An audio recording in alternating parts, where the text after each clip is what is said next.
Hello guys, welcome back to my channel Code by Vansh, and today we are going to solve the question, is binary tree heap? Okay, so in this question we have given a binary tree. The task is to calculate whether the given tree follows a max heap property or not. Okay, property of max heap are completeness and value of node greater than equal to the child. Okay, so here it is given we have actually a binary tree. The given thing is actually we have a binary tree and we have to check if it is a heap or not.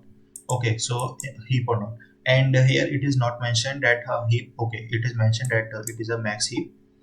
So what are the properties of max heap? There are two property of a max heap. First property is that it need to be complete binary tree, and second or the first property is that the parent node is always greater than the left node or a child node, or left node or the right node. Okay, if this is my parent node, this is always have to be greater than, if this is a parent node, this is always greater than the value at left child as well as the right child. So these are the two things we have to keep in mind to solve this question. So actually how we are let's move to the first part. So first what I will do, I will just calculate how many nodes are actually there in this binary tree. Okay, because we need because I will tell you why we need this, but first the thing which we need is actually to calculate how many nodes we have this inside this binary tree. Okay, so how we are actually going to find this, I will just make a function like count. Okay, count, and I will pass this tree and the index I am currently on, and then I am just going to check if my index or the root is actually equal to null. I am just going to return 0. Else what I am going to do, I am just going to increase 1 plus count function, and then I will pass root left and same function 1 plus count root right, and this will make sure to calculate all the nodes inside the binary tree. After I get my node, what I'm actually going to do, so let me erase this. So I have calculated how many nodes I get. So this is the nodes, how much I get. So in order to find the completeness of a binary tree, what I'm actually going to do, so let's take an example. This is 5, this is 2, this is 3, this is 4, this is 5, and this is just a random example, right? This is 6. Okay, and here it is blank, nothing is there, like it is null. Okay, this is null. Okay, so how I'm going to check if this tree is complete or not? So in order to check if it is complete or not, what I'm actually going to do, I'm just going to, because after passing this function, after passing this count function, I will get to know that this tree has the value of 1 2 3 4 5 6. So this contains six nodes. This contains 6 nodes, and then what I'm going to do, then I'm going to check the index, either by index, because the index, this is, let's take an example, this is 1, this is 2, this is 3, this is 4, this is 5, this is 6. Okay, this is 6.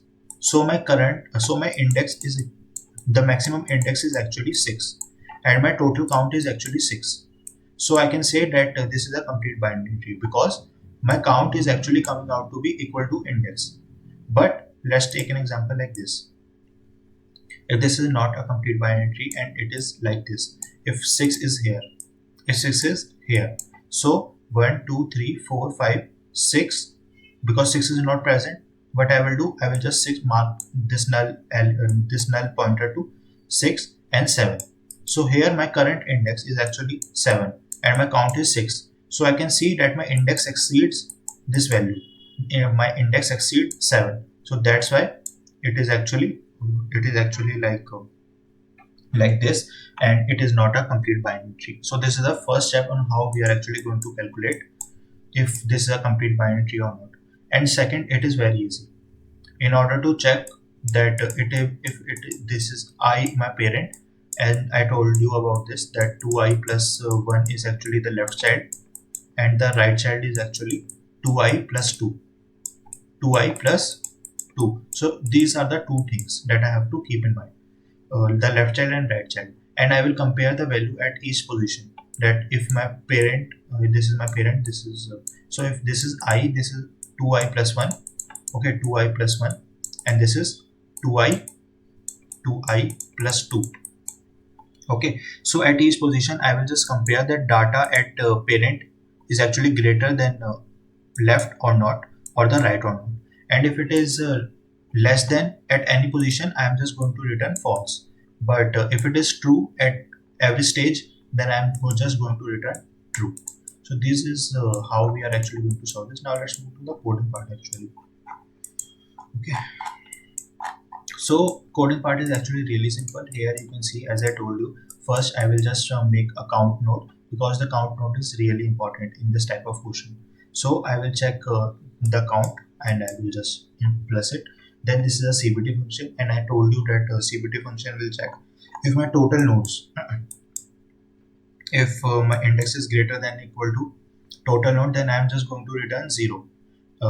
Okay, else what I'm going to return, I'm just going to pass this function to my left child and my function to the right child. So here I'm just doing the same thing, I'm just passing my function to this same thing. Okay, and then this is the heap function. Here I am checking if this is my parent, this is my left node, and this is my right node. I'm just going to check if my data at left and data at right is actually less than or equal to uh, my parent node. And if it is less than, then only I'm just going to say that this is a valid, this is a valid max heap, else I'm just going to reject it. Okay, and this is the function, and I just call this function as AND, because AND will tell me actually how much actually it will actually tell me that either both of them are true, and if any condition is false, then it will give me false as answer. So I hope you like the intuition part as well as the algorithm part and the coding part also. Make sure to like, share and subscribe for more upcoming videos, and thank you for watching.